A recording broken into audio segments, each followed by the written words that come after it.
Nos ancêtres n'avaient ni thérapeute, ni application de sommeil, ni histoire du soir. Alors comment survivaient-ils au cauchemar? Il s'avère qu'ils ne l'ont probablement pas géré du tout. Ils s'en sont simplement servis à leur propre avantage. Imagine une grotte il y a des milliers d'années. Un petit feu à moitié consumé.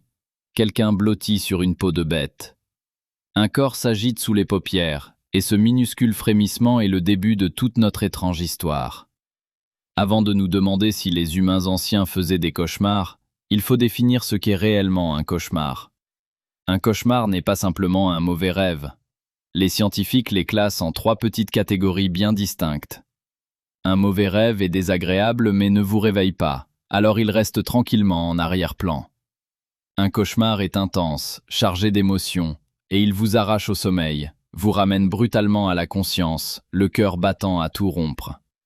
Une terreur nocturne, c'est différent. Vous criez, vous vous débattez, et souvent, vous ne vous en souvenez pas du tout.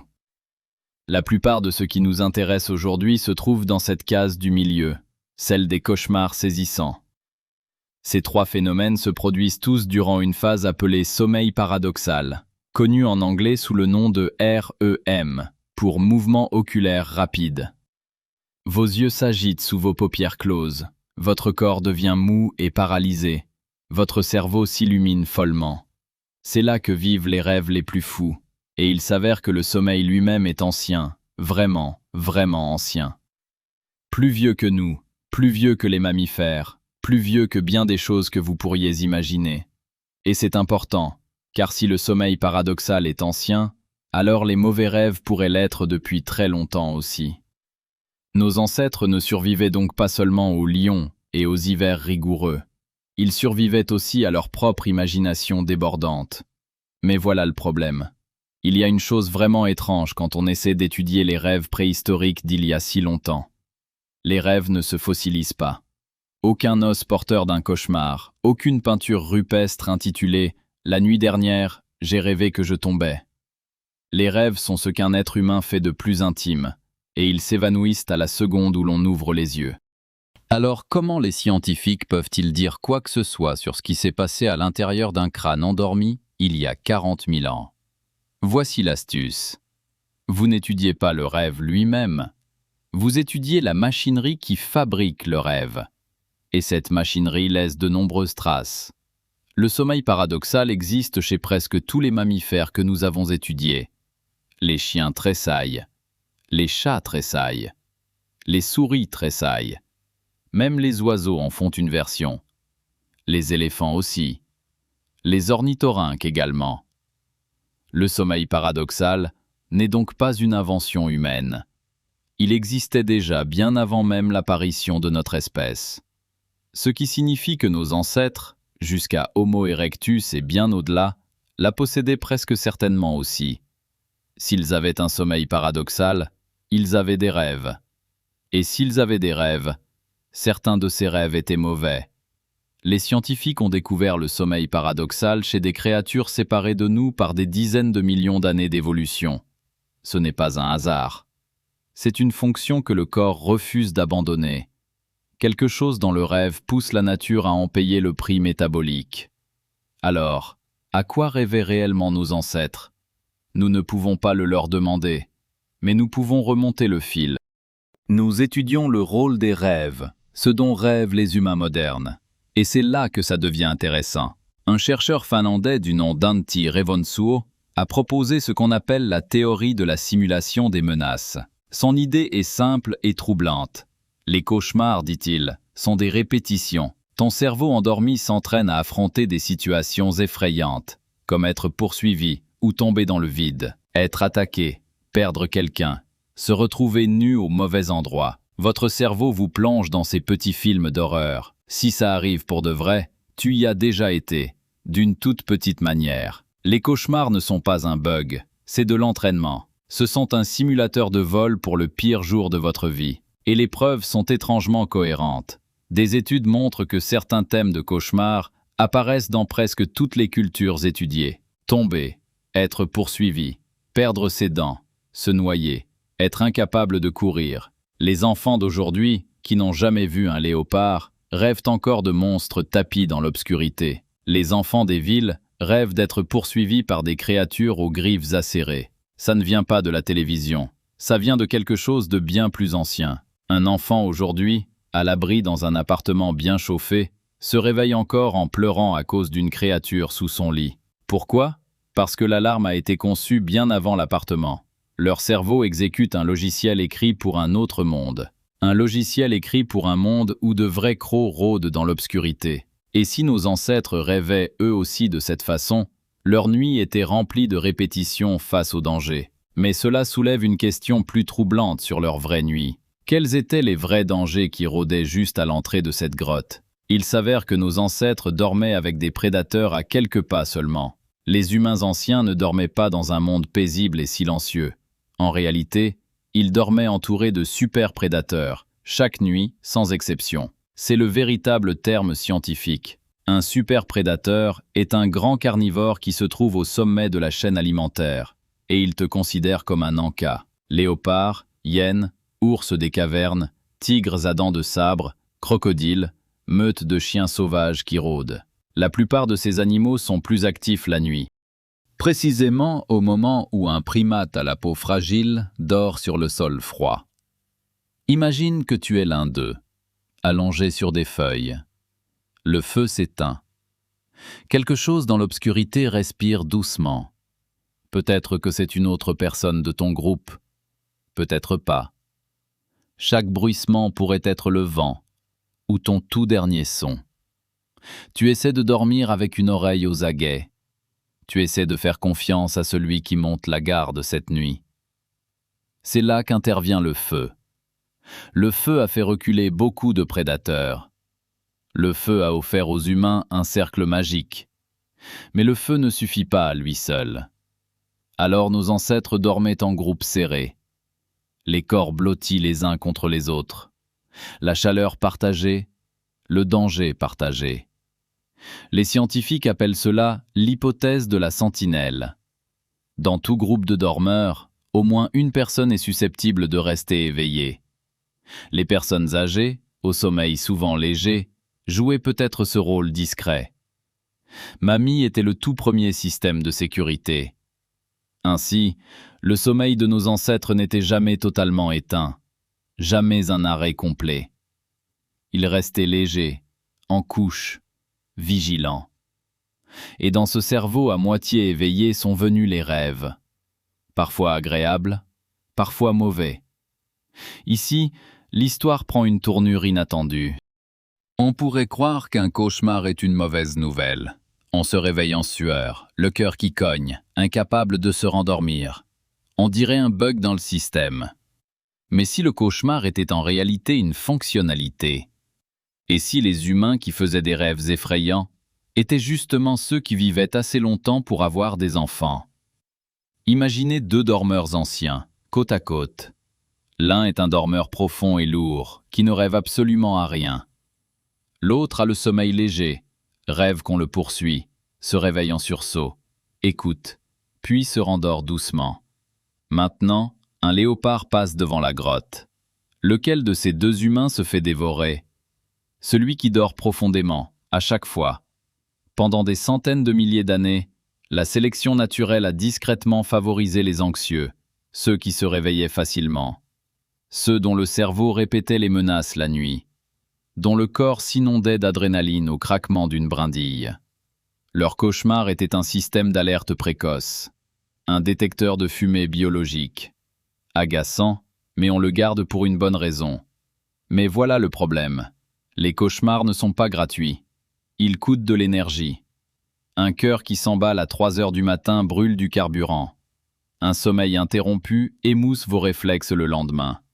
Des cauchemars chroniques peuvent rendre les gens véritablement malheureux, et même physiquement malades. L'évolution a donc trouvé un équilibre. Assez de cauchemars pour te maintenir en vie, mais pas assez pour te faire craquer. La plupart des humains, la plupart du temps, vivent sur cet équilibre, assez incroyable quand on y pense. Votre pire nuit de sommeil ce mois-ci est un problème de réglage hérité de l'ère du Pléistocène, ce qui signifie que leurs rêves les plus effrayants n'étaient peut-être pas du tout à propos d'animaux, pas même des léopards à l'extérieur. Dès qu'apparaissent le langage, la tribu, un ordre social, la plus grande menace n'est pas toujours le léopard. Parfois, le vrai danger, ce sont les autres humains de ton groupe, et ça change la nature même de tes cauchemars. Les humains anciens vivaient en petites bandes, peut-être 20, peut-être 50 personnes. Dans un groupe de cette taille, tout le monde se connaît. Ta réputation n'est pas un petit détail amusant. Ta réputation, c'est ta source de nourriture, ton défenseur dans un combat. Ta réputation décide si quelqu'un partagera de la viande avec toi quand tu seras malade, blessé ou affaibli. Maintenant, imaginez perdre tout cela. Imaginez être mis à l'écart. Imaginez le groupe décidant discrètement que vous causez plus de tracas que vous n'en valez la peine.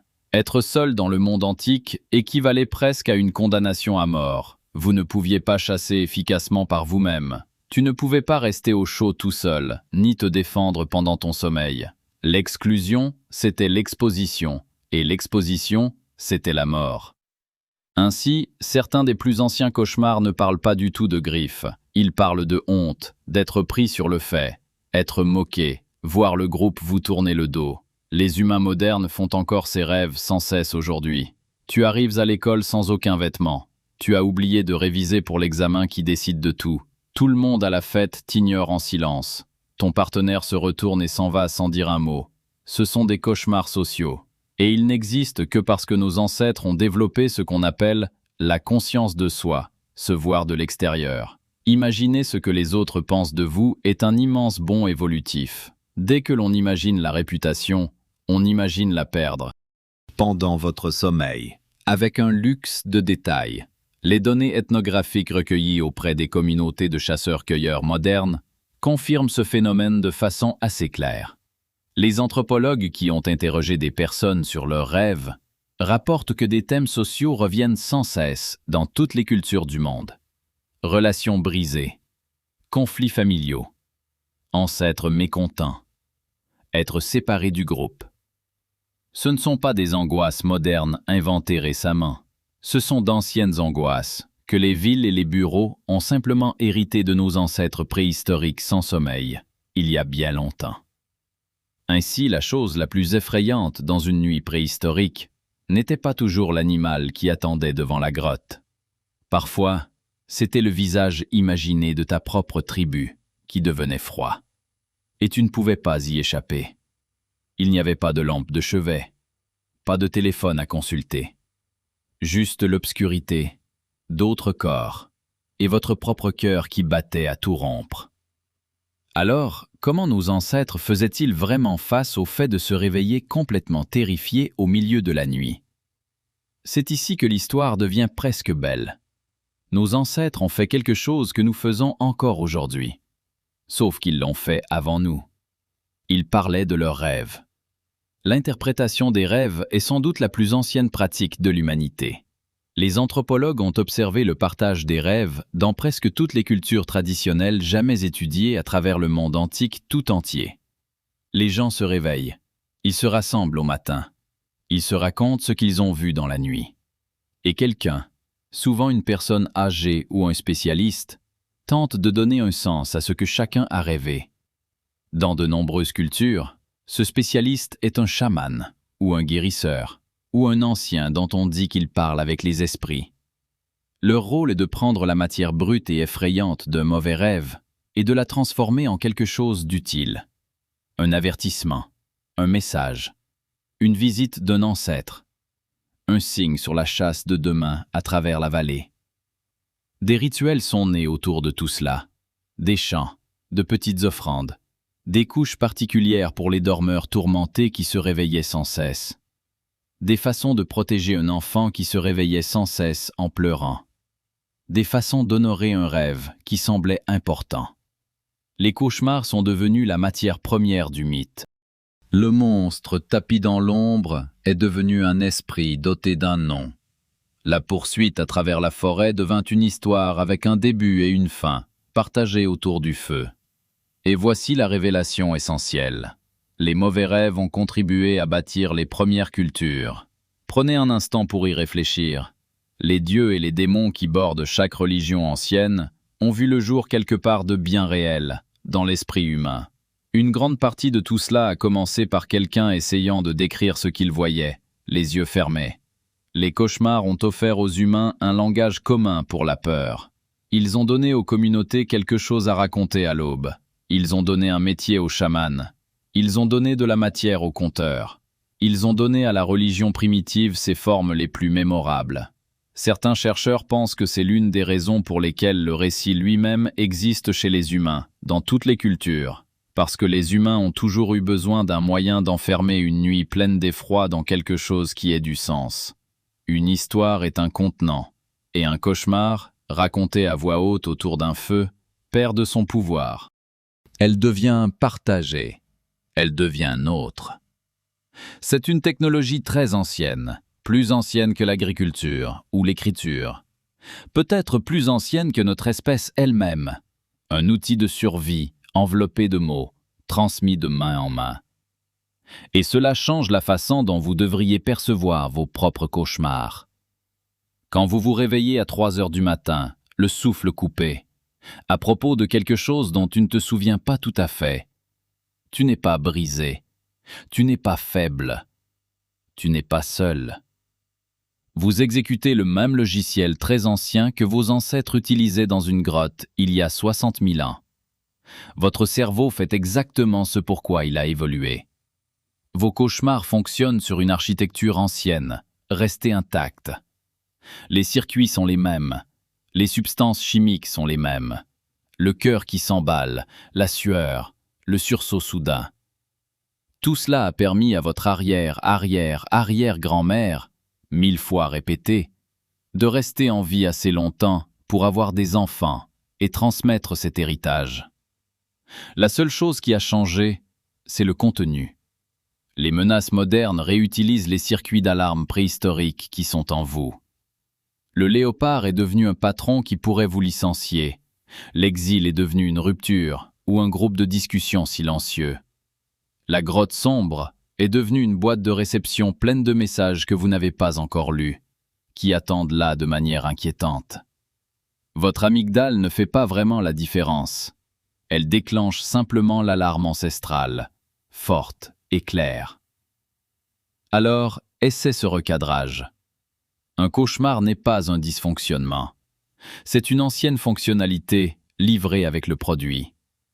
Parfois, elle se déclenche alors qu'elle ne le devrait pas.